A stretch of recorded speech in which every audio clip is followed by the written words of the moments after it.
Welcome to the Gruber Morning Show. This is our Artificial Future podcast. This is the weekly impromptu podcast, as we call it. And the image behind me, let me move out of the way a little bit here, shows a grandmother sitting with a childlike robot. And what we're going to talk about this morning is South Korea apparently is using mini robots for the elderly. And so what I asked GPT Doll-E to do, oh, there we go. Thank you, guys. Yeah, much better image there, is to put a grandmother with a childlike robot in a pleasant setting, and it just never disappoints. I mean, this is a heartwarming scene. And, of course, our goal with these AI podcasts is to humanize the technology that's coming. Make it less daunting, less Terminator-type killer robot, and show that this blending of technology and robots could be very beneficial for humankind. So the story goes something like this. South Korea's local governments apparently are deploying around 7,000 of these AI robot dolls to seniors and dementia patients. It's about $1,800 for this robot doll that's made by Hyodol, and it can hold a full conversation to tackle things like loneliness and remind users to take their medication. Dystopian, yes, they say, but the data is fascinating. So let's look at some of it. Studies with over 9,000 users found that depression levels reduced from 5.73% to 3.14%. And medicine intake improved from 2.69% to 2.8, no, that's not percent, 2.69 to 2.87. I don't know what the metric is, but anyway, it improved. I mean, you would expect that because now the little robot doll is reminding the patient or the grandmother, grandfather, or the elderly to take their medication on time. And remember, AI is pretty accurate when it comes to things like tracking, schedules and things like that. So that's the first major benefit that they've seen. The second one comes, the doll comes with a companion app and web monitoring platform for caretakers to monitor remotely. So daughter, son is at work, Granny's at home. This little robot dude is able to keep an eye on what's going on with Granny or their parent. I'm going to look it up right now and see if I can find the actual picture. That is obviously an AI image behind you. That's not what it looks like. It looks like a little doll. Yeah, it does. Good. Let's do that. So it's almost like a service dog. Yeah, that's another way to describe it. You bet. Except AI generated and mechanical rather than a flesh and blood thing that you have to take out and, take for walks so it can relieve itself. Seems like it's less maintenance too. Don't have to feed it. That's another thing. Have to charge it though. Yeah, so that's remember true. to plug it in, right? But while he's looking that up, we'll get the real picture of the what they're using there in South Korea. Wait, hold on, Pete. I just got an idea. What? You said you have to charge it, the robot. Yeah. In the robotics in general, how do we incorporate regenerative braking? So what if a robot's walking around and the walking charges it? Oh, now that's cool. Yeah. Solar. Have part of its exoskeleton photovoltaic. Yeah, there you go. Photovoltaic paint. Then just got to spend some time out in the yard and Inductive coupling. It's sitting on the couch, and every Put a time it charger does, in the couch, it charges. Yeah. There you go. See, we're already beginning to work on our new venture, which may be robotics. We've been talking about that. Mm-hmm. Yeah, or just put fusion. Oh, now that Fusion okay. reactor Yeah. right in the center. Make of a it. mini Iron Mans. Okay, I'm pulling up the thing now. You here. open up a little door on the back of the robot doll, and there's this bright, small light, right? Just like the sun that is powering this thing. So we're going to see the picture in a moment, but it's coming up here, it looks like. Yeah, there we go. Let me open this up. Oh, there you go. So it actually just looks like a doll. Yeah. And you know what? The activity that you see there, the stroking, the caretaking, and all of that, is most likely genuine. It's not contrived because some of these patients are dementia patients. And according to the article, they believe this to be a real thing. human, in other words. Well, it'd be cool if it could adapt. With my grandma had dementia, Yeah. and it was really sad seeing her deteriorate, and then also it was very hard to interact with her because sometimes she didn't even know who I was. She thought I was one of the cooks at her nursing home. And she thought my dad, her son, was actually her brother. Right. And so she was lost, and having a companion like this could probably maybe recognize that she's maybe having an episode and then maybe react a little differently to it to kind of ease her back out of it. Or I'm not too sure how that works, but I think that would be kind of neat to have. I think comforting comes to mind. If they get wigged out about something. The doll with AI, of course, would be intelligent enough to provide some therapy on the spot. Yeah, it's very true. I Or think, to reinterpret the stimulus, in other words, that caused that reaction in the patient. yeah. Also, now that I think about it, it could be a little terrifying because if you maybe flash back or something to maybe the 40s or 50s when these weren't around, and all of a sudden now your doll is talking to you. Right. Could be even That could be scarier. disconcerting, yeah. Yeah. Yeah. Highlander joined us. Just got a notification. My go-to AI podcast is on. Well, thanks for joining us. Today is artificial intelligence, and we're going to cover a lot of topics regarding how AI is evolving, how it's integrating, and again, our primary purpose is to dispel some of the fear that's surrounding this new technology and rapid adoption that is going to just continue to increase on an exponential rate. So number 3 they list here, safety features are installed to alert when no movement has been detected for a certain period of time, essentially always watching the patient. Important with the elderly, as I guess you can guess. The doll also offers touch interaction, 24-hour voice reminders, take your medication, time to go to sleep, whatever the notification is. But you can certainly program that with AI. Check-ins, voice messages, a health coach. Maybe you shouldn't be eating that chocolate eclair. And let's see if we have some fruit in the kitchen. Okay, I no longer like AI or these okay. robots now. I think we've. Yeah, that's why we have drugs like Ozempic, Pete. We don't need to worry about that anymore. Oh, that's true. Yeah, take your Ozempic, please.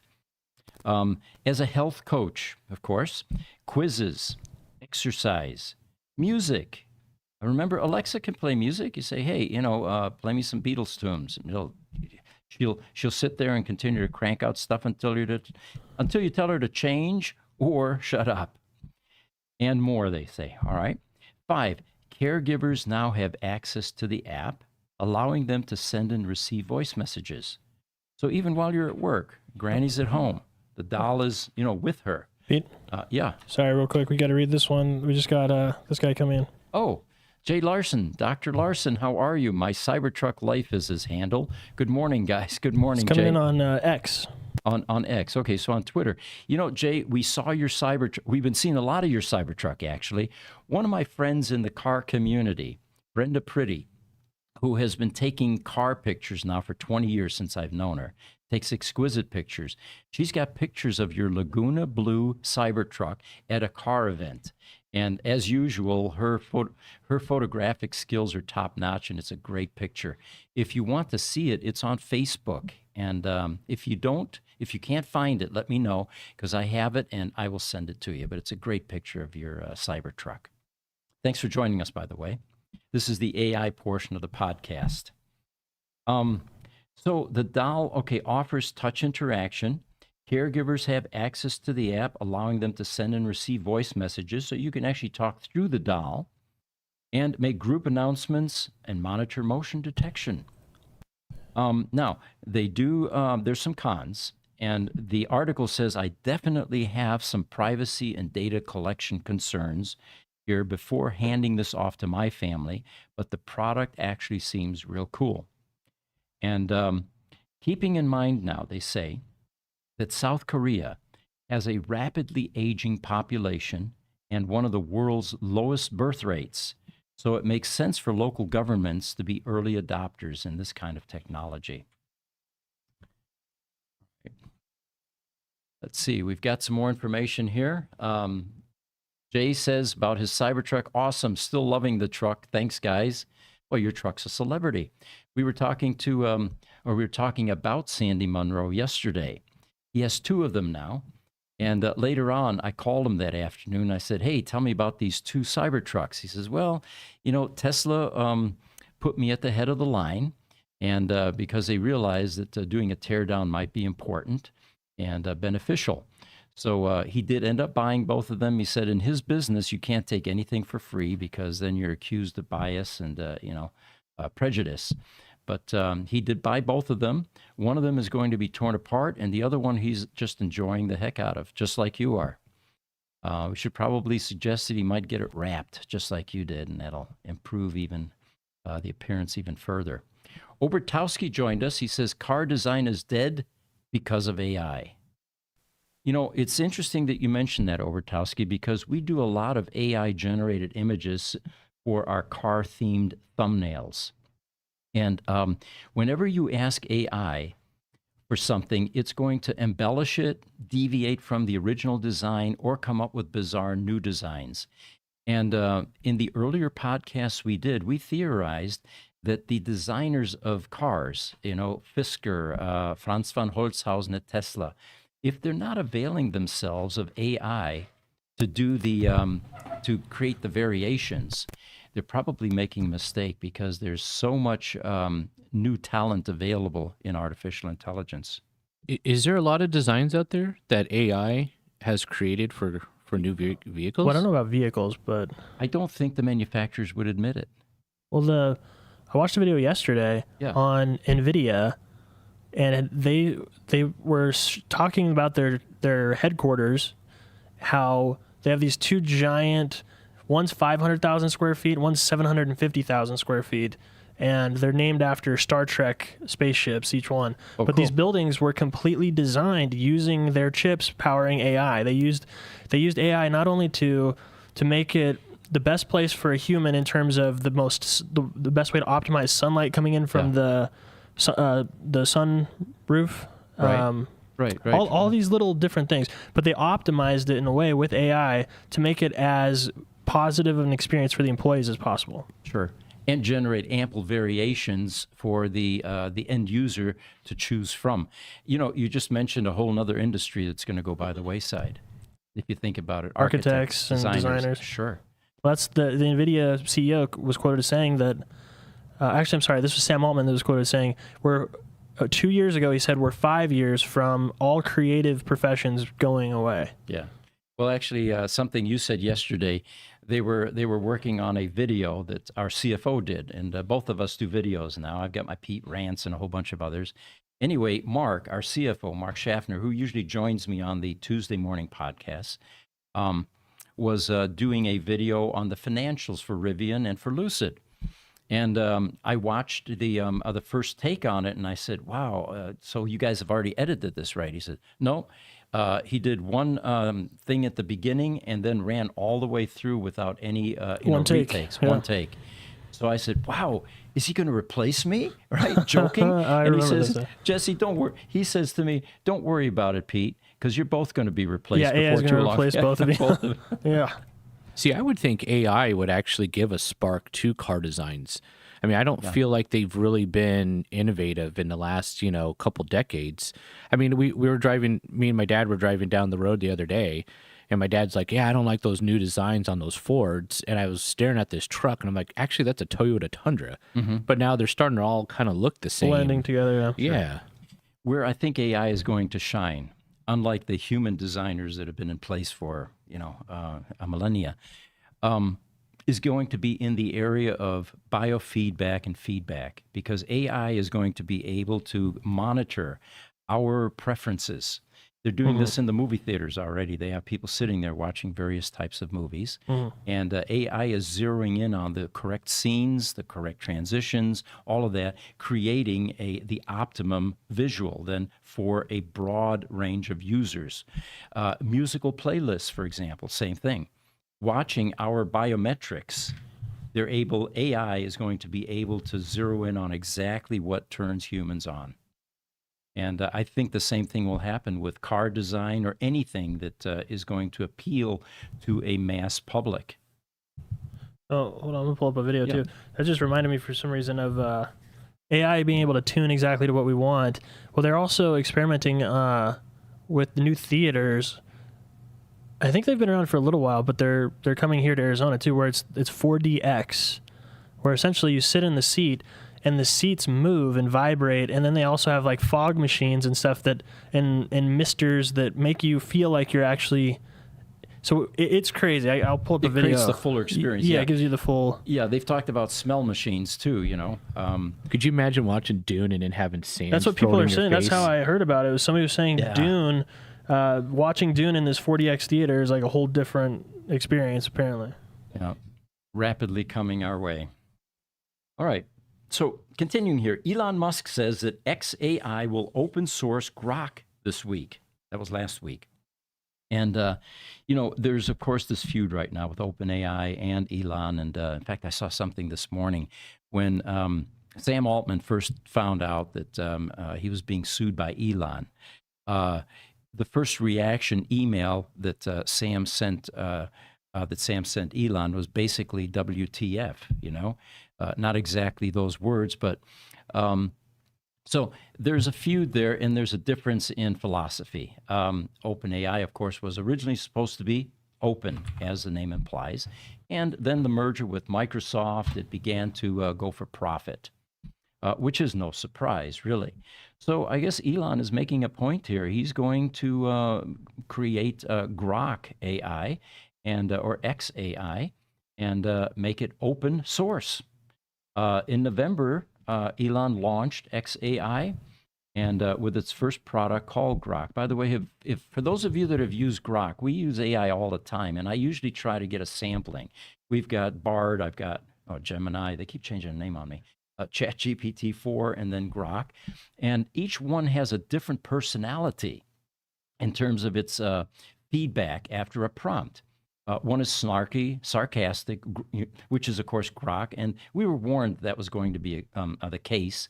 ChatGPT 4 can be very cautious. And then Bard is kind of in between those two. But all three definitely make a fuller result if you're going for some sort of content. But anyway, they say that Musk has criticized OpenAI over its partnership with Microsoft and other funding sources, and both making the production private, or the products private and non-open sourced. So he's going to make sure that XAI remains open source. Highlander says, I think AI will be able to dial into our bodies. Oh, totally, yes. I mean, with augmentations and implants, like the neural implant, it resides in the body and becomes part of the body. We'll have some quotes later on, some predictions about how that's going. On that Joe Rogan interview I was telling you about, he had a futurist Ray Kurzweil, I think is how you pronounce it. Yeah, Ray Kurzweil. Yeah, and he was talking about having nanobots inside your brain to help you out with. Oh, sorry, I didn't know you had that on the topic. Yeah, okay, yeah. Actually, Ray is he's kind of like Buckminster Fuller, one of those geniuses that brought a lot of new things into being. I have at home actually a Kurzweil keyboard, which is unlike a traditional electric piano, which basically has controlled oscillators, frequency type oscillators. This actually has sampled voices from various types of pianos. So you can replicate the sound of a Steinway Grand, for example, with my electronic keyboard because it's a sampled sound. Wow, that's neat. Okay, look at this real quick before we move on here. All right. So you can see it on this one, and I have one other short after this, but you see how the people these are moving? people are backing up. They're reacting. There's fog going off. There's like bubble machines, weird, all kinds of stuff. But then look at this one. This one's even more intense. Apparently they're mostly in Asia, but some of them are now opening here in the U.S. too. But look at how much movement there is in this theater right here. Yeah, yeah. It's a more interactive experience. It's like an earthquake going on. Right. Which is exactly why we go to theaters. We want to escape reality, at least the reality that we know for a while, which of course is changing with AI too. All right, so Highlander, continuing with his comment, I think AI will be able to dial into our bodies, frequencies, and as a former a submarine solar technician, I'm all about frequencies. The Highlander, thanks for the observation.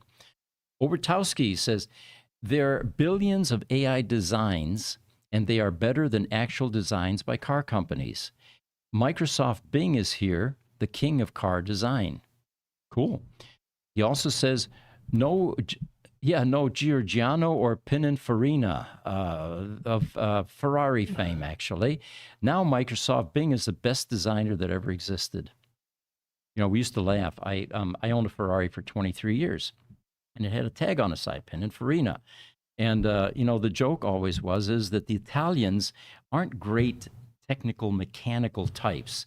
They're more emotional, they're more right brain, and they design with the heart. And that's why the flowing lines of a Ferrari or even a Lamborghini is, has a lot of visual artistic appeal. Mm-hmm. The Germans, on the other hand, are very left brain. They're very technical, and that's why the Porsches look so butt ugly all the time. That's a personal opinion, but, you know, compared to those flowing Italian cars, Pagani, for example, all of those, just visually attractive cars. But they broke a lot. Believe me, my Ferrari, that's one of the reasons I finally got rid of it after 23 years. Why am I doing this? All right, so Elon Musk is going to open source AI, Grok. XAI. There's a picture you can throw up, Jesse. It's under the White House. I'm going to move the backgrounds because it kind of looks like there's just a random grandma in the background. I'd like to see the robot. There we go. A little bit better. Okay, so, sorry, which image? So this is AI. It's called Under the White House. And, of course, it's not real, but if you've ever wondered what could possibly be under the U.S. White House, this is the AI version of what they suspect is going on underneath that building. Mm. And again, it's very creative, very cool, and thought-provoking. And of course, for the conspiracy theorists, they might say, that's exactly what's going on. I agree with that assessment. But if you look, there are multiple layers, multiple levels. I mean, they definitely do have that. They have, if there's like an emergency, he gets an elevator and goes to the bunker, right? I mean, I'm sure they have something like that. Yeah, I'm not sure how deep it is, but yeah, there is something like that. You're right. The situation room, right? Or whatever it is, right. Some kind of secure room. Where's the exit for Marilyn Monroe? I don't see that in there. Yeah. So, Cyberbeast on TikTok wants to know what Ferrari you had. Oh, it was a 308 1983 GTSI, which is the fuel-injected version. It's a quattro valvole, which means 4 valves per cylinder. It was the lower-end Ferrari of the day, and enjoyed that car thoroughly. You know, what it reminds me of is a Tesla Roadster. It's about the same size, 2-seater, removable top for convertible, and basic feel, small, Tom Selleck, for example, drove one in Magnum PI, and he was too tall for the Ferrari 308, so they ended up having to lower the floorboard for him. And the really tall guys also have a heck of a time getting in and out of a Tesla Roadster. I don't have that problem. Highlander, he says, how can we regular folk use AI in regular lives? Not Alexa, but say ChatGPT 4+. What do you think, Jesse? Somebody that is not in business, perhaps, or just uses it for personal use? Use it for just information. Mm-hmm. I mean, I instead of Google, or sometimes I'll Google something, because search engines are still good, but sometimes I want like a specific answer, and I get like 30,000 kind of answers, but then other things, and sometimes I want something more specific, and I'll ask AI, open AI, a specific question, and it'll give me a specific answer. Like the other day, Sarah's Jeep threw a code, and I entered in the code number for the Jeep and everything, and it gave me right what I needed. Instead of, I type it into Google and I get 30,000 things for different ranges of different Jeep things, and I have to kind of figure out which one's which. Or you get the pay-per-view link to a website that charges you for information. But yeah, the ChatGPT 4, I guess you could characterize it as a search engine on steroids, and it is the future. In fact, Google is transitioning, And if they don't, their search engine dominance is going to go away with tools like this. The thing that I like also is the image generating software packages. Midjourney is one of them. With ChatGPT-4, you can get a DALL-E plugin. And now, if you've got a lot of time on your hands, you can literally spend hours just playing with it and generating different types of images. And it's not that expensive. I think subscribe for ChatGPT. There's a free version, 3.5, that you can play with and experiment.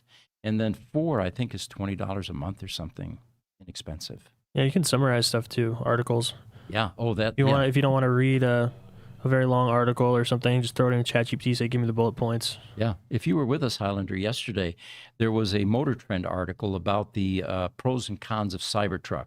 The problem was it was about 7 feet long, and I didn't want to read through all that in order to get the salient talking points for the podcast. So I asked ChatGPT-4, abbreviate this, shorten it, give me just the bullet points. And it did a great job, and that's what I ended up using in the podcast. You say make it more digestible too. That's what I do sometimes if I don't fully grasp, because I read a lot of science journal stuff for Fusion, and I don't understand half of it, so I use it to convert things. Put it in layman's terms. Yep. Yep, good stuff. So got another one here, and if you could bring up this image, this one had me laughing.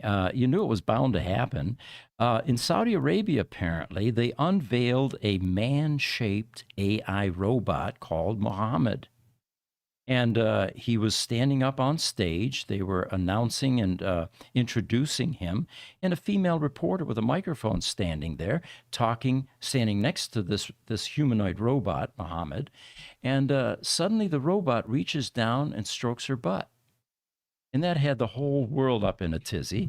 In fact, the comment there was, the controversial touch. A male humanoid robot. Is there such a thing? Come on. He looks like a male. All right. Let's not go there. That's a whole nother rabbit hole, right? idea. Named Muhammad, unveiled in Saudi Arabia, has caused controversy by inappropriately touching a female reporter during a presentation. The creators have defended the robot, saying it's fully autonomous and that it did not deviate from expected behavior. Now, I'm not sure what that final statement means. Is it like a CYA thing where we're not responsible? Nobody can sue us. Yep. It was the robot that did it because he's fully autonomous. Can you bring up that video, by the way? I'll try and find it right now. You know, the more realistic thing, though, the way to get everyone to watch this, Yes. have it touch her butt. Yeah, that's exactly. Yeah. See, I think he's saving her. Clickbait. It looked like she was leaning over too far, possibly losing her balance, and he just politely put his hand out there to stop her from falling over. Good point. He had some metrics that he was measuring, and she leaned back a bit too far, and for her safety, he decided to push her and do it quickly, which is right about arm length. Okay, we got it. All right, here we go. So you guys tell us what you see here. She waves him away. Did you notice that? Like, what are you doing? Oh, I could watch that all day. Yeah, that's... Yeah, and he is, of course, a Saudi robot. He's got the headgear, He's got the facial hair, all of that. But this one had me chuckling and laughing, and there's going to be more of this. This is not the end of it. At some point, porn is going to enter AI. And it's going to just, again, put a lot of people out of business. You're not going to need any porn stars I've been, anymore. and I've showed you a couple of demos for what we want to do with our website in the future for doing augmented reality for our products. Porn? But no, that's where he was going. Sales are going to go up. No, that's where I'm going. Augmented reality and virtual reality. There are porn companies that have bought out these VR companies. So now some of the biggest porn companies own some of these new and up and coming VR companies, and they're doing virtual reality porn with them. And those are going to hit the market very soon. And if they find a way to incorporate that with photorealism, like we've seen in Unreal Engine, like what they have at Bitfire, it's going to be, it's going to be a whole new marketplace soon. Market, yep. And again, the definition of reality is going to change drastically. All right, here's another interesting one. You're all familiar with the Pulitzer Prize, right? It's a prize for some of the best literature. Well, for the first time in history, the Pulitzer Prizes for journalism required entrants to disclose AI usage in their submissions. 5 of the 45 finalists admitted to using AI in their research or reporting. Well, you know that 40 of those people were not telling the truth, because out of 45, I bet you 45 were using AI. It's far too informative and helpful. Ingemar Anderson, for example, one of the authors that has joined us often on this podcast, wrote a book about EVs. And he freely admits AI was an augmentation that I consistently used for a number of things. Now, of course, you have to do some fact checking because AI does hallucinate. And that was the term that he used at the time, which acquainted me with that notion. So the Pulitzer Prize is now concerned about AI usage. And who knows, maybe things like the Pulitzer Prize will go away because every work will be top-notch and first class in the future as AI begins to infiltrate. You ever think about that? All movies will be blockbusters. Well, I mean, it goes to what we were talking about before, too, where people can just go to their computer in the morning and make a blockbuster themselves. Good point, yes. You know, instantly. Yeah, right. By the way, we've got something more on Sora, and it's coming up here. The development status of Sora. If you remember Sora, we reported on that a couple of weeks ago. It is a AI program that actually is able to generate video content. Also by OpenAI. Also by OpenAI. Same as correct. ChatGPT. Yep. Yep. And one of the producers, big producers in the Southeast, who had a production studio under construction, billions of dollars, I think it was. He canceled $800 million, yeah. Yep. Studio expansion. $800 million, right? Almost $1 billion. So he canceled it because he realized that the future is going to be AI-generated video content, movies, animations. In fact, Katzenberg said that it takes 5 years and 500 people to generate a decent, a decent movie using, this type of technology. So anyway, it turns out that the development status of Sora AI, according to Aditya Ramesh, would not be publicly available anytime soon. Pretty vague statement there. We all assume that AI is rapidly integrating, and it's going to begin to infiltrate. Well, it looks like this project, he says, is currently in the research phase without a definitive timeline for product release. All of that sounds fishy to me. Wait, what is in Sora itself? Sora. Yeah, Sora itself. It will not be publicly available anytime soon. Well, it was already available. We had samples. We had many examples of it, short clips, which could certainly be extended. And it'll be out by the end of the year, I think, hopefully. Yeah, but no definitive timeline. So you just kind of wonder, here's where the conspiracy theorists will come into play. Yeah. Who's throttling this? Well, also, it could be Sam, but yeah. Sam tweeted a week ago that ChatGPT 5 will. He said, "Don't worry, we have no timeline for ChatGPT 5, but it will be worth the wait. It's going to be revolutionary." Basically, is what he said. Awesome. They continue. They say it is in the feedback stage, Sora, with a focus on improving the generation of hands and complex physical processes. Now, that part I can understand. Yeah. Every time I do an AI image, 50% of the time, we got 6 fingers or 3. The digits just aren't right. Mm-hmm. So it's possible that they still have more development work to do. The other thing is the text. It's hard to get text right, which is extremely frustrating because it's a large language model. Yeah. You use a text prompt to get stuff out of it, but it can't get text right in the images. Yeah. It's very frustrating. Makes no sense. But and its ability to decipher text is unprecedented. Later on, we're going to see some jailbreak examples where you can actually get AI to teach you how to make a bomb. If you ask it, it says, "Oh no, we can't get anywhere near that," Yeah. But by using imagery and ASCII text. All right, so they talk about Sora again. The potential impact on creative industries is Sora as a revolutionary tool for the creative sector, potentially lowering production costs. Remember the guy building the $800 million studio that scrubbed the whole plans for that? Because you can generate this on your PC at this point. and enabling the creation of innovative content that was previously not feasible due to the financial constraints. Now, what we're talking about here is you want to shoot a movie, on the North Pole. You got to move all your production team there. With this sort of software, it's seamless. Within minutes, you've got the content that you want without sending people across the world. Yeah. Or something that's filmed at the bottom of the ocean. I don't think that's even feasible. AI could certainly do that. Yeah. Cautious deployment. Here's another heading on this article. OpenAI is careful with its tech impact on apps like TikTok, prioritizing ethics and safety over broad release to prevent misuse of realistic fake videos. Well, there you go. You no longer have to be a teeny bopper in your bedroom, half naked, doing a TikTok video. You program all this, and you've got a blockbuster viral video. True. And leave your clothes on. All right. Got some questions coming in about some of our past topics. All right. Let's stay with this, finish it up. Why it matters, they say. Innovation and content creation. Sora's AI represents a significant step towards enabling more creative freedom and innovation in content creation, potentially democratizing high-quality video production. And to me, this is reminiscent of what happened when the internet came out, and you could create websites.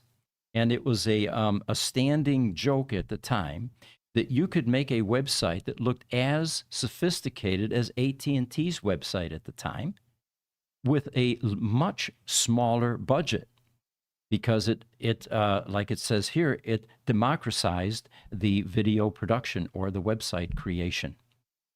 So again, video creation is going on, and movie creation is going to take on a whole new layer of not only entrants making it, but also reduction in cost. And of course, the next thing you talk about is the economic implications for creative industries. By reducing production costs, Sora could open new opportunities for creators and businesses, fostering a more inclusive and diverse creative landscape. There you have it. Questions? Highlander says, I was with you yesterday, Pete. That's right. You were in our podcast. That's when I will send you my submarine picture to you and Sandy. Yours will be autographed. And he's won't lots of laughs. Okay, well, thank you. Yeah, Sandy, I'm sure would appreciate that. By the way, Sandy is currently busy tearing down a Cybertruck. And said he has a little bit of staff shortage, so he's totally involved and immersed in taking this thing apart. And I think with that, we're going to get a much more in-depth presentation once he has some stuff to release. He's also not going to Europe. That was another question that came up yesterday. I will be at the Tesla Takeover in Europe, Austria, actually, in Flachau, outside of Salzburg, May 24th and 25th. They're expecting up to 1,000 Teslas from all over Europe to converge there. And I will be one of the keynote speakers there. So those of you interested, I would look forward to meeting you there. We'll also be doing a live podcast from there. We've figured out that we're going to have the type of equipment that allows us to do the Tuesday morning podcast from Flachau, Austria, live. Obertowski asks, or says, Microsoft Bing understands what we humans perceive in cars as attractive. Yeah, definitely. Highlander, the P companies blew up the internet. The P companies created these humanized robots. When I drove odds, they go where the money is. You don't have to put this on the screen. Okay. Next one down, guys, the camera's in the way. If you can raise it up a bit. Yeah. Highlander also says, does that mean because of AI, all of you? YouTube podcasters are out of business? The Highlander question mark. Okay. You know, Farzad's already doing that. Farzad Misbahi, who is also in the EV space. He began to use a software program, AI program called 11 Labs, which we've also dabbled with. And it is a AI program that allows you to upload voice, mannerisms, and all of that. Actually, just voice in this case. That's right. That's Sora. And create a facsimile that is undistinguishable from the person whose information was fed into 11 Labs. So what he's been doing is he said he hates to write scripts. I think we all do there, but we've been using AI lately. He uses 11 labs with a chat GPT type generated script to create videos. The difficulty now is that you can't be on camera and you have to have nothing but B-roll with a good voice narration. And if you've watched any of his recent videos, they are first rate. In fact, he says the results, the feedback, and the amount of viewers is actually increasing because he's no longer doing the the pauses and all of that because AI doesn't have those weaknesses. So yes, YouTube podcasters may be out of business. And as Jesse pointed out, we're going to have AI doing our podcasts in the future.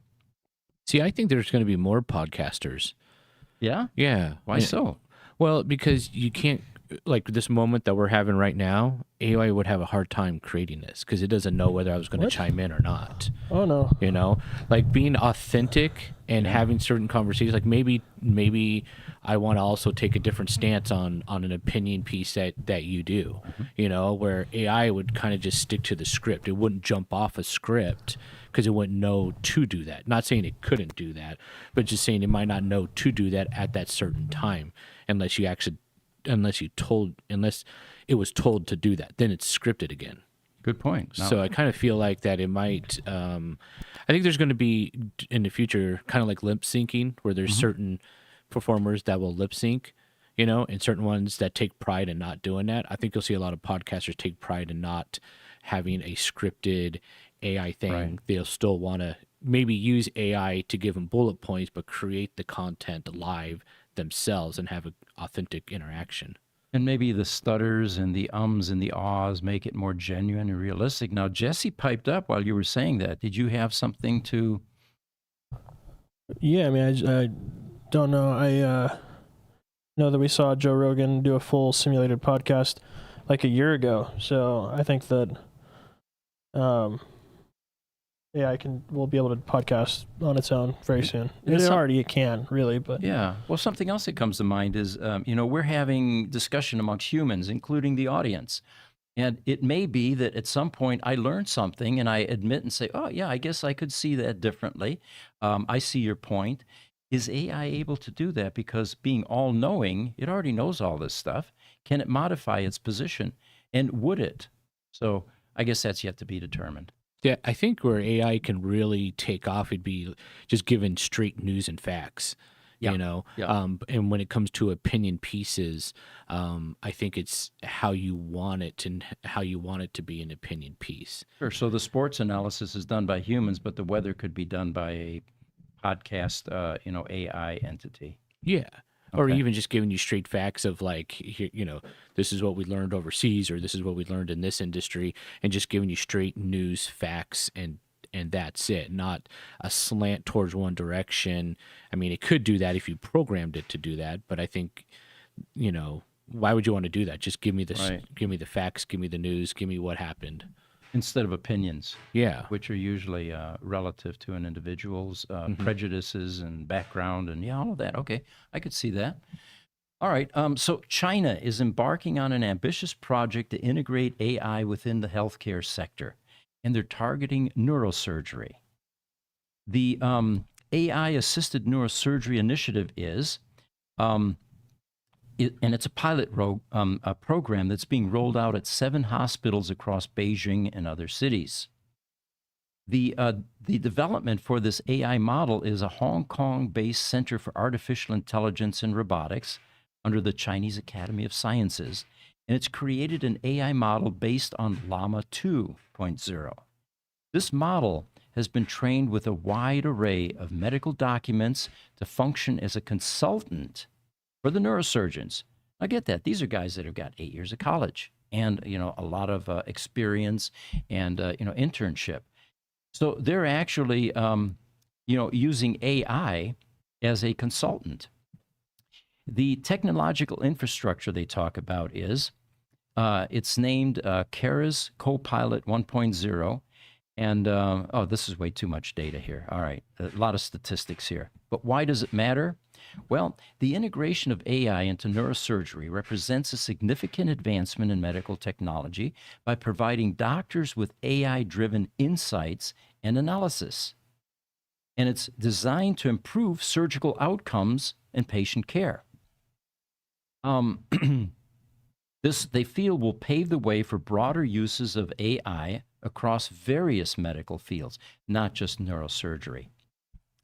Later on, we're going to talk about the population's reaction to this and the confidence level.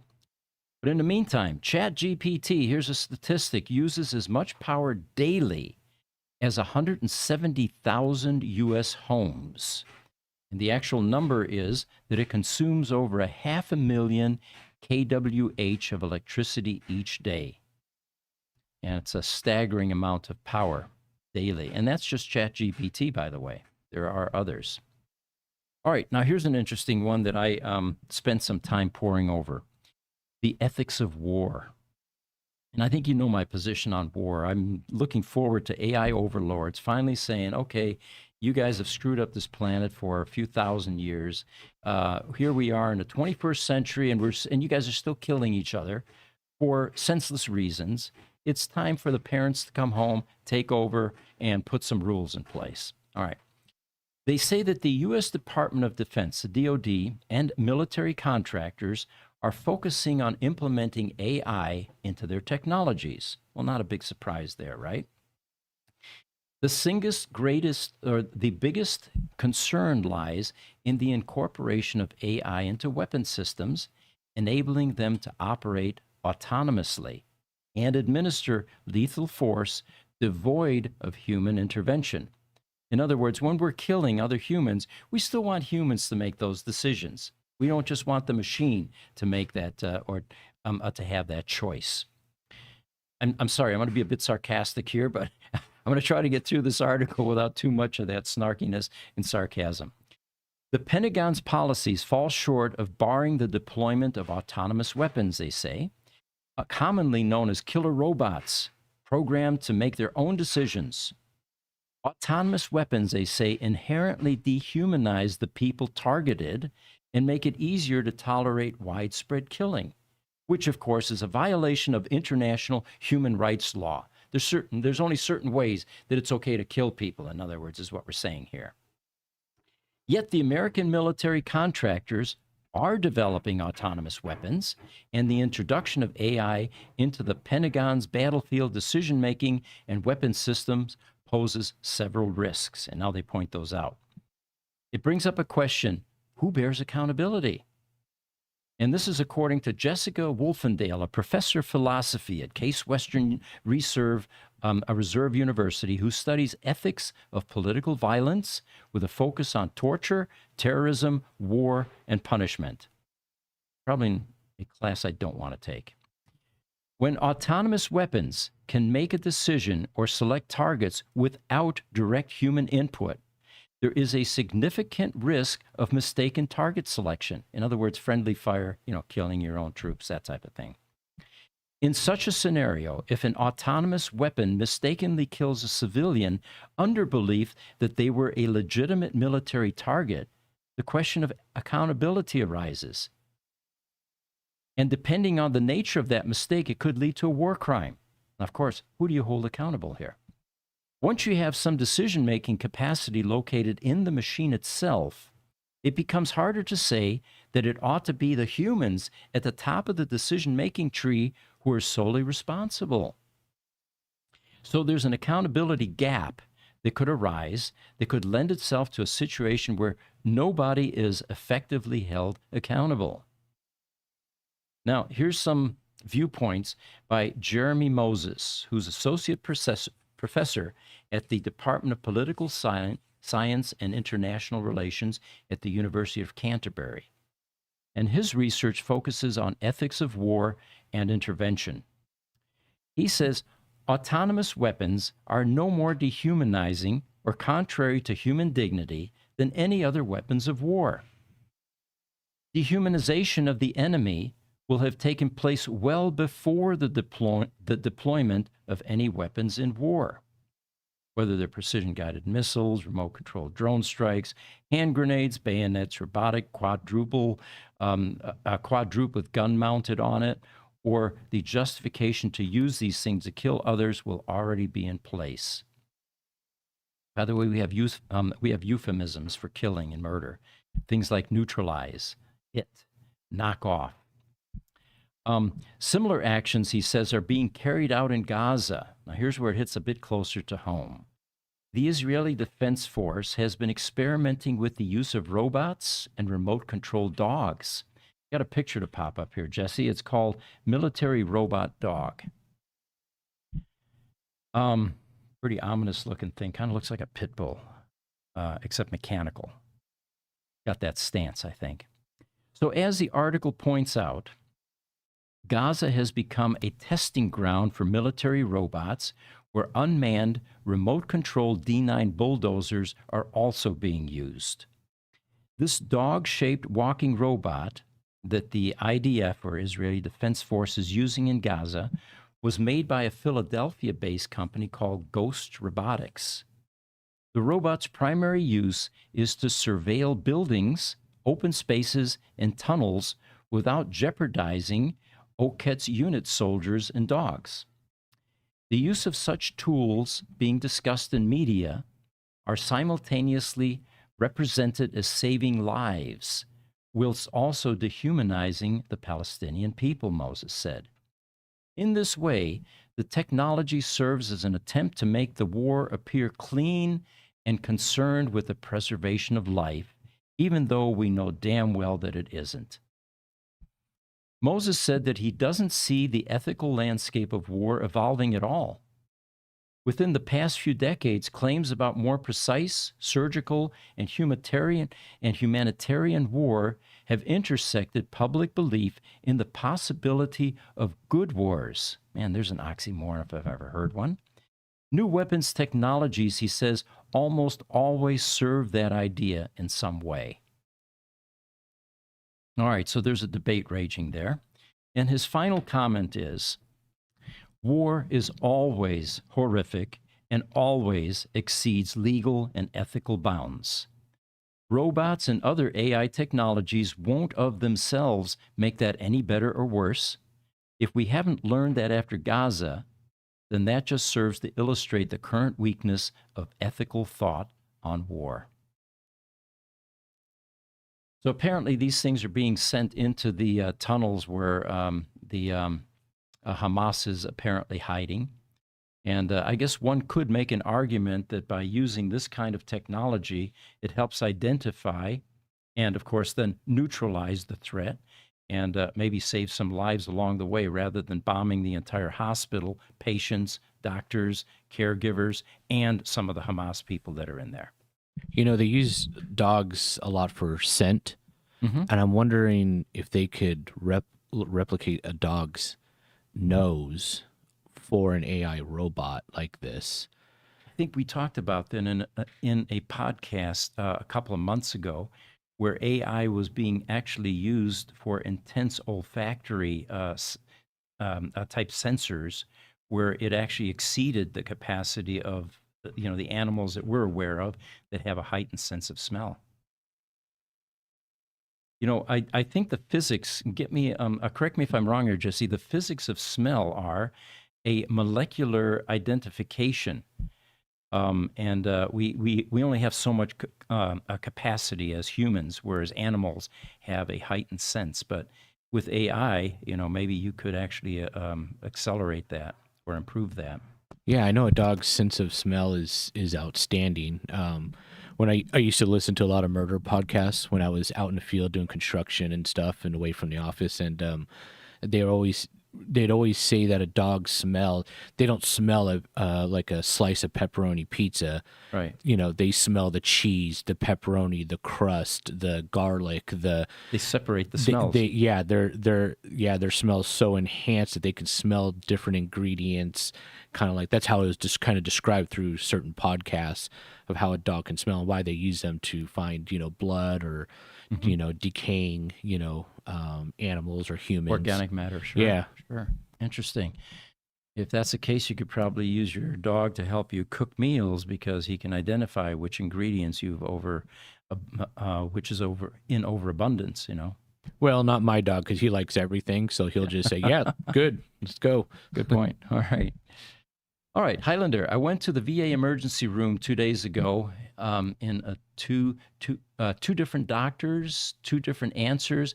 I think AI will help doctors with these things. No doubt about it, Highlander. You know, again, the human capacity to retain information is nowhere near the capacity of AI. So that's what we're anticipating. They can juggle much larger data sets. And of course, that's what diagnosis is about. It's about the correlation of previous results to the current diagnosis of symptoms. So it can scan a wide range and come up with a much better diagnosis. I wish the next article was coming up because we're going to talk about the human's reaction to using AI in medicine, and the negative reaction, I should say. Obertowski says, year 2100, nobody knows how to do anything as they fully rely on AI. The movie Idiocracy comes to mind. Yeah, it's maybe prophetic. See, I think based on previous technology, I kind of have to disagree with that. I think it would give us more skills and allow us to do more things. I mean, before YouTube came out, I wouldn't have figured out how to work on like a diesel truck or, you know, my Mercury outboard engine or how to wire something up. Now, I mean, I go to YouTube and there's a couple of people who have already done videos on that, and then I figure out how to do that. To me, that makes me feel like I'm smarter and learning more things and relying on the technology to do more things on there, not, you know, thinking that I'm going to be, you know, fully reliant on AI to do it for me, you know. That's a good point, Aaron. Yeah, I mean, the amount of information we have at our fingertips now is substantially greater than it was before internet and before AI. So yeah, it has made us more capable in that regard. The future, of course, with augmentation is that you're going to have a voice in your head that's going to tell you here the solution to whatever the visual imagery is that it's receiving. Those nanobots. Yeah. That way I don't have to go to my phone. I can just think of the question and download it to my brain. Highlander, I rely on the video team to delete and not post whatever I say. Thank you, team. That's why I sent the bagels. Well, you missed his first one. Sorry. He says, I'm on X. Is the Highlander, question mark? If you can't follow me, I got to drop the rules. Go for everybody. Mutual respect. All right. You're not sure what's going on there? There may be a discussion between a couple of our audience members here. Obertowski says, list the people who just got fired to AI. They just don't know yet. Graphics designers, web designers, coders, underwriters, copywriters, writers, authors, office administrators, retail support, HR, and designers. And of course, if Jesse's right, both Mark and I won't be doing videos anymore. Soon, yeah. Yeah, soon. So anyway, here's another quick one. The Defense Department, Pentagon, has a program called the CCA, Collaborative Combat Aircraft. They're developing AI-guided planes, and it's going to signal a major shift in aerial warfare. What they're building is 1,000 AI-driven drones. It's going to enhance the Air Force's capability. It's a $6 billion project, but they say we're saving money because now the F-135 pilots will have a partner that can help them spot targets. And why it matters, they say, is because it's going to reduce cost, and these drones will act as wingmen to supplement and support the manned aircraft, like the F-35 fighters, sorry. All right. Surveys show that Americans don't trust AI to give medical advice. Here's why that matters. Augmented intelligence, AI, is already solidly established in the medical system, from X-ray imaging analysis to streamlining hospital billing and the medicines that your doctor may prescribe. 69% of Americans staunchly oppose the idea of AI replacing doctors to diagnose disease. Little do they know. I mean, isn't WebMD diagnosing some of your disease anyways? I had a pain in the side the other day, and I swear I thought I had some kind of foot cancer going on or something. So, and it set you straight again? Yeah. All right. They say that they don't mind AI technology scheduling an appointment for them or parsing their medical bills to be more convenient, but they certainly don't want them doing diagnosis. Well, again, that's part of the misconceptions about the power of AI. So they are talking about the benefits of combining AI with medical practitioners. They say, how do you balance the very real benefits of new algorithmic technologies with societal concerns about their shortcomings in something like human health?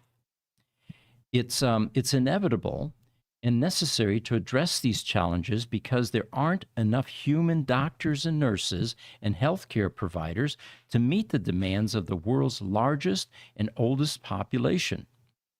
We're talking about the current situation, the demographics. They talk about Americans don't trust the general concept of AI to replace a doctor's diagnosis. And with 83 million people in the U.S. living in regions with severely limited access to primary care physicians, the only solution is bringing AI into the equations. The practitioners currently, they say, are burned out on a regular basis, as a staggering 90% of U.S. physicians report. There's also a generational divide at play they talk about, which is, according to a Salesforce survey, other industry leaders also point this out. Gen Z has a very different conception of tools such as generative AI than even millennials, let alone the older generation, which is terrified of this new technology. They say that you and I live in a consumer world where tech savvy, you're tech savvy, I'm tech savvy. My nieces and nephews, however, are super tech savvy, and they live in a world that already has voice control, Snapchat, augmented reality, and virtual reality. So with healthcare, they feel it's going to take a very long time for these technologies to permeate our world and for, of course, people to feel comfortable with it. They point out that hospitals still use fax machines and paper, so they're kind of behind the times. But the problem is they have to get it right all the time. No mistakes allowed. They say that a significant percentage of the global population aged 65 and above is expected to rise from 10% in 2022 to 16% in 2050. So there's going to be a whole lot more old people. Do you think the insurance companies are holding back medical advances? Like with AI, do you see that insurance companies are going to basically say, well, our insurance company doesn't allow you, doesn't cover for you to see a physician, so you have to use AI, or maybe even vice versa. No, you have to go see somebody, versus being able to use AI to go get a prescription for an upper respiratory infection. Well, the insurance companies are in the risk management business, and they're going to gravitate toward anything that reduces their risk. And if that's more accurate diagnosis with AI, then that's what they're going to favor. It's going to cost them less, in other words. All right, got a picture here of Marilyn Monroe. I guess we can skip that because we're starting to get a little close on time here. The ChatGPT-4 chatbot, which has wowed and frightened the world with its deep knowledge, they say, its surprising empathy, and its undeniable potential to change the world in unforeseen and possibly miraculous and calamitous ways, is now making it possible to digitally resurrect the dead in the form of Nanobots. There you go. Chatbots that are trained on the data of the deceased. Developed, of course, by OpenAI, ChatGPT is a large language model that has more than 300 billion words from all sorts of sources on the internet. And it responds to prompts from humans by predicting the word it should use next based on both its training and prompt. The result, of course, is a stream of communication that's both informative and human-like. And it's passed a lot of difficult tests, written scientific papers, and convinced many scientists that it actually can understand language and utilize reason. Now, here's the Thanobot, Spock, they call it. A programmer, Jason Rohr, realized that he can create chatbots that emulate specific people by feeding Chat GPT examples of how they communicate and the details of their lives. He started off with Star Trek's Mr. Spock, as any good nerd would, they say, and launched a website called Project December, which allows paying customers to input all sorts of data and information and make their own personalized chatbots, even ones based on deceased friends and family.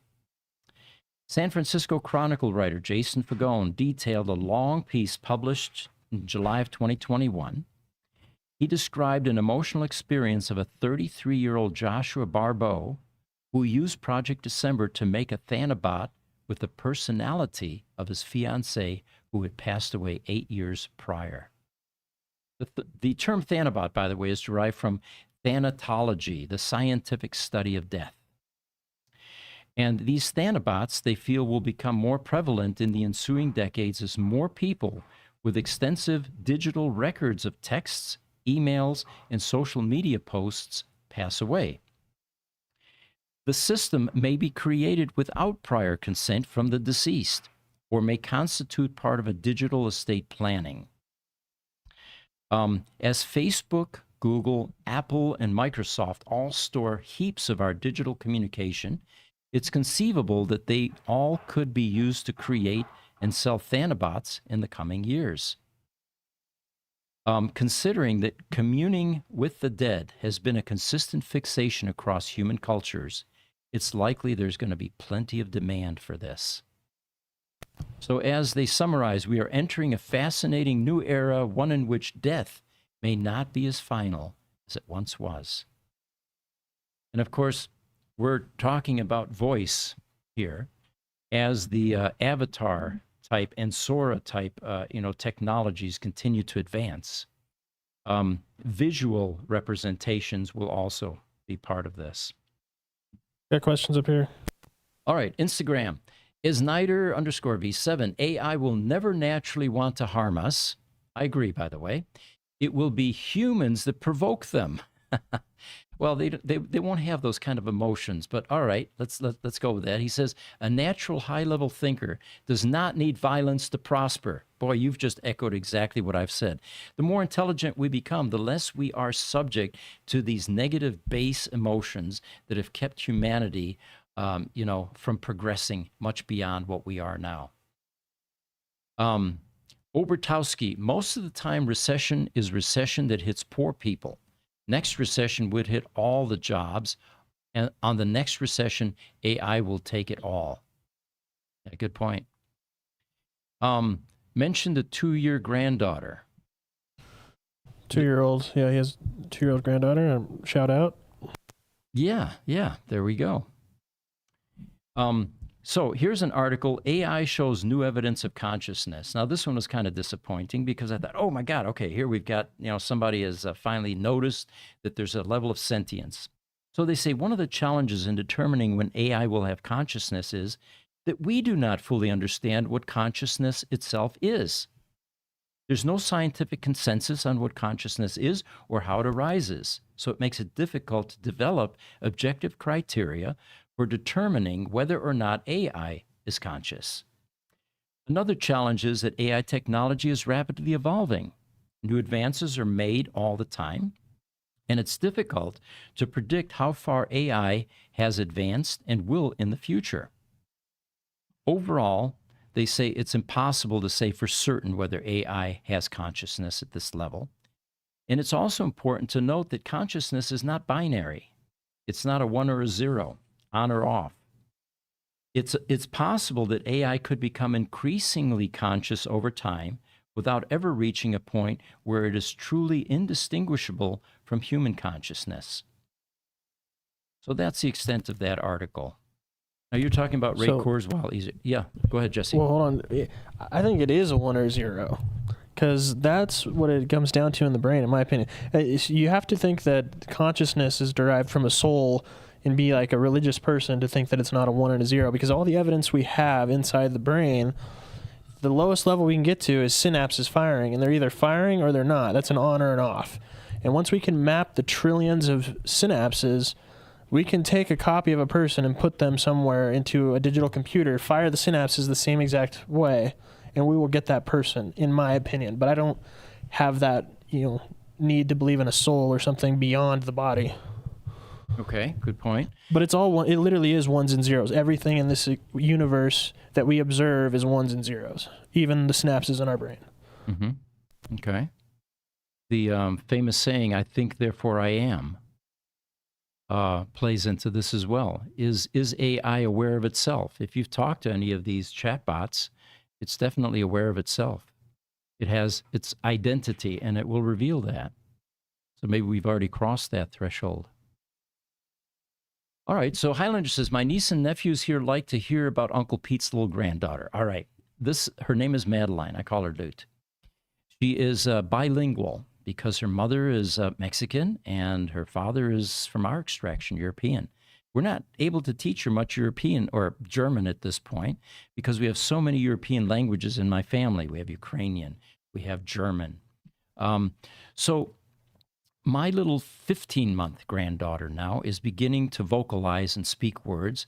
And what's funny is that some of the times we don't understand what she's saying because the other side of the family has taught her phrases and words that we don't know. So it's not forcing us to become trilingual, actually, and learn Spanish as well.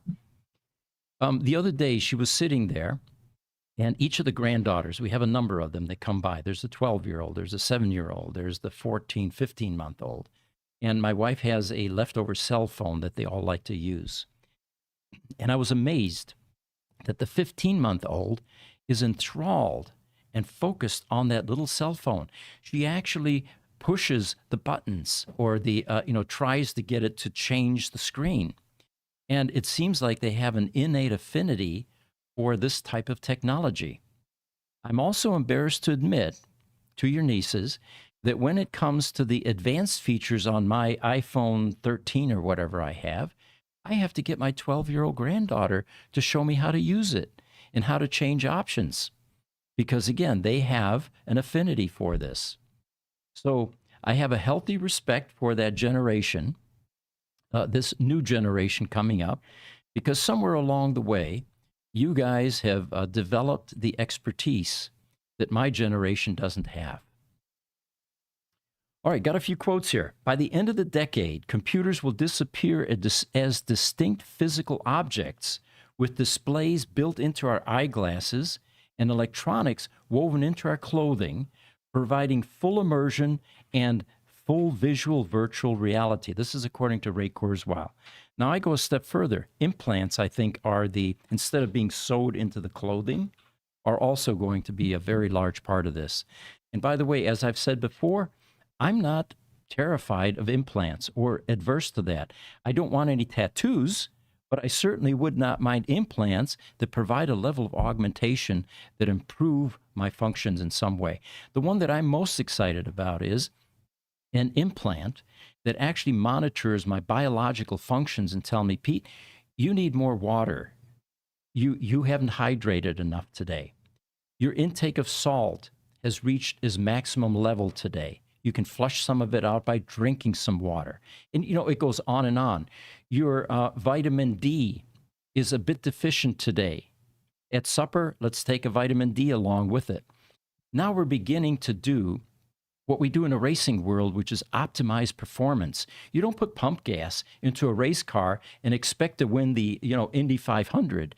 You're going to put only the best lubricants, the best fuel, the right mixture, the best tires for the track conditions.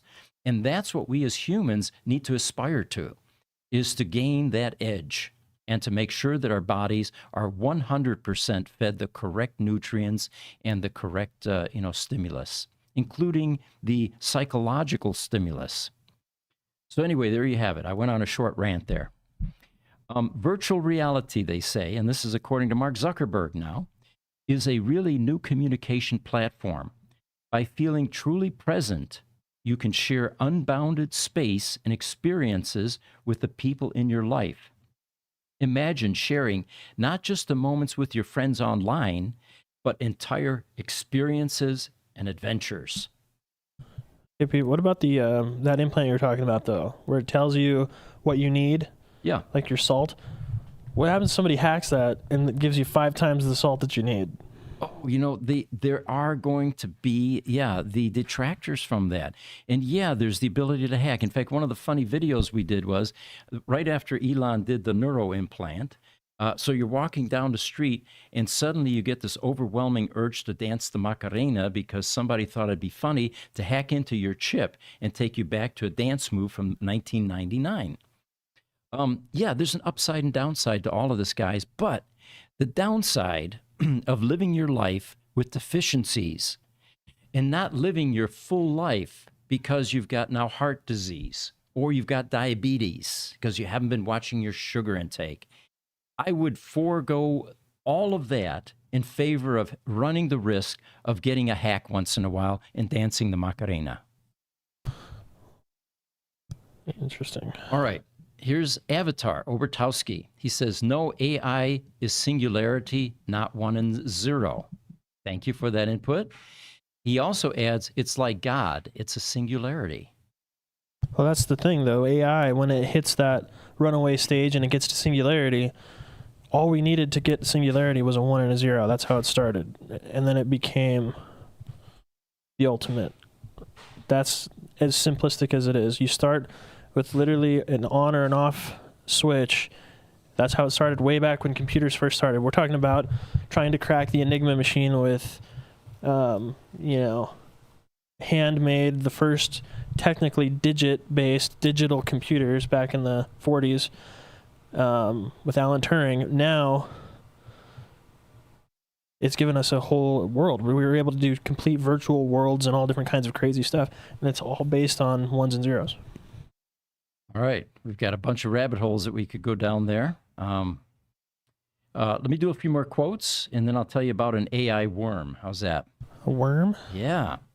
When virtual reality gets cheaper than dating, society is doomed, according to Scott Adams.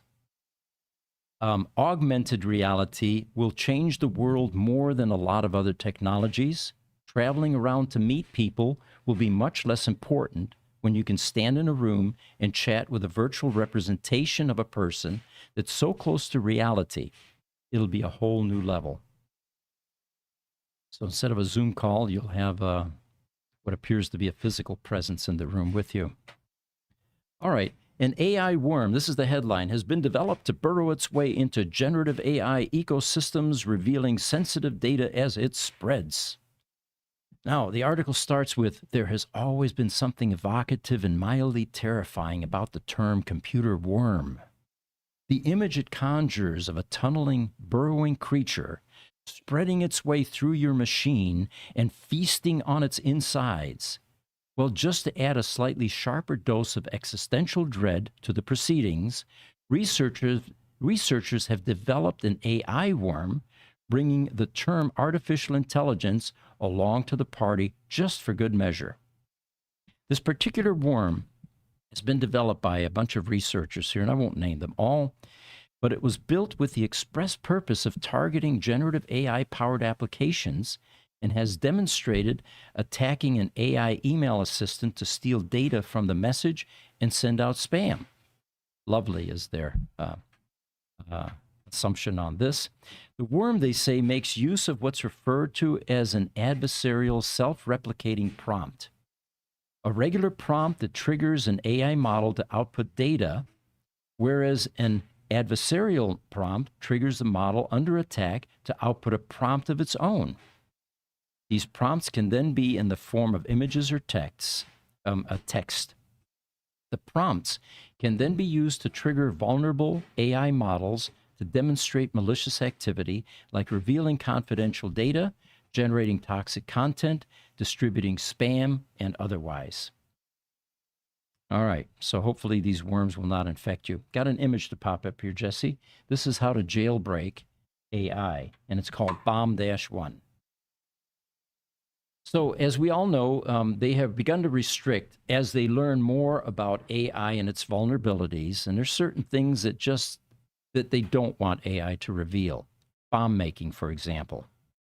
Researchers successfully bypassed the safety measures of a large language model using ASCII art generated by the art prompt tool, inducing chatbots to provide responses on how to construct bombs.